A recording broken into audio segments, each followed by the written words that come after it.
In this video, I share experiences that I had early in my acupuncture career, tuning into my body so that I could sense the subtle energy known as qi, which pervades traditional Chinese medicine and practices such as Tai Chi and Qigong. Through doing this, I discovered that it seems my body has a way of getting information that my mind does not have conventional access to. I know it sounds unusual, but this could be the same phenomenon that drives such practices as dowsing, kinesiology, and intuition on the whole. Numerous ideas have been put forward by the likes of Doctors Bruce Lipton, Rupert Sheldrake, and New Zealand's very own Robin Kelly. The most comprehensive theory I've encountered is physicist Tom Campbell's big theory of everything, which makes consciousness fundamental to matter and all things information. If you're skeptical or curious, leave a comment and I'll respond to that comment with links to studies by scientists who are very active in this field.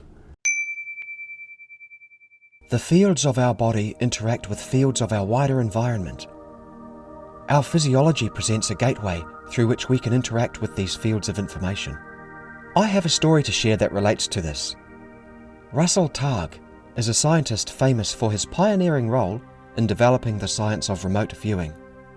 In recent years, he developed ESP Trainer, a mobile application aimed at training people to engage their extrasensory perception, or ESP.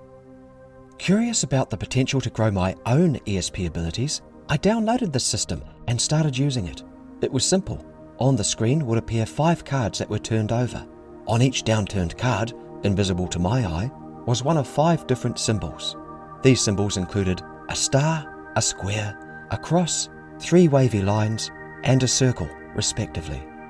One of these 5 symbols would appear on my phone's screen. My job was to correctly guess which downturned card showed that same symbol. Statistically, I had a 1 in 5 chance of being correct.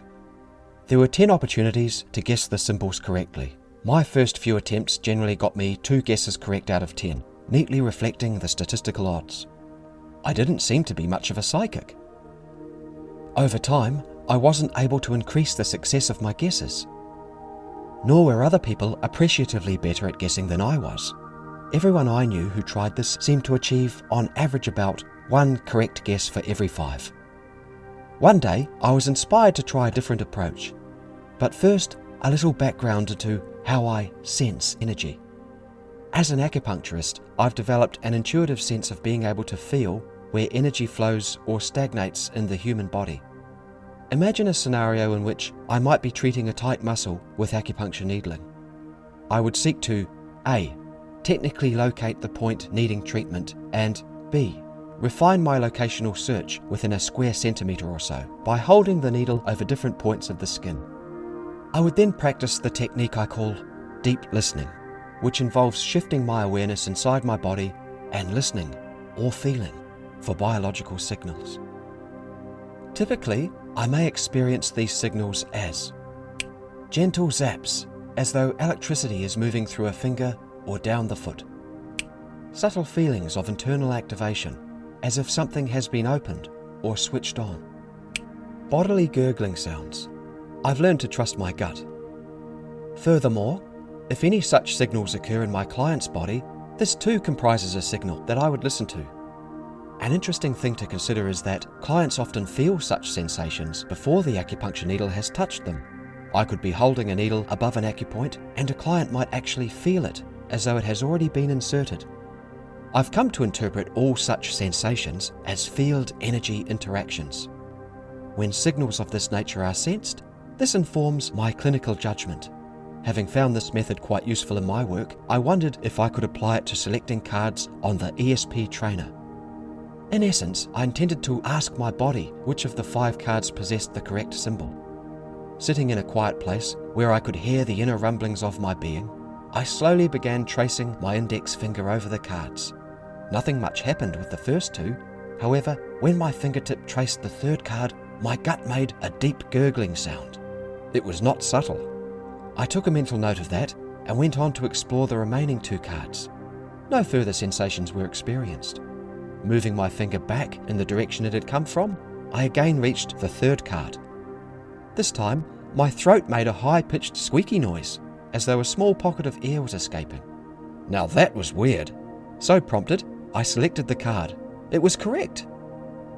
Okay, I thought, beginner's luck. Let's do that again.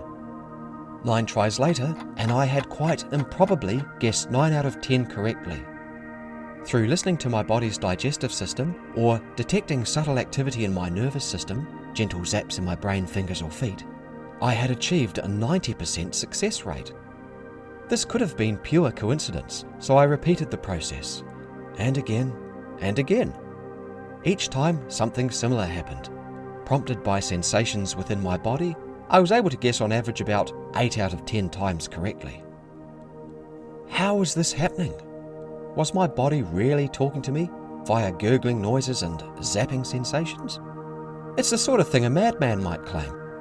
I seriously thought twice about whether or not to include this experience, but it provides a general flavour for how we can access information through listening to the body. I met a dowser once, one trained in locating underground water or minerals through the use of a divining rod. He reported having had similar experiences, being guided by bodily sensations while searching for underground sources of water. It seems the body can access information in ways not conventionally explainable, and, even less explicably, can convey this information through a range of physiological expressions.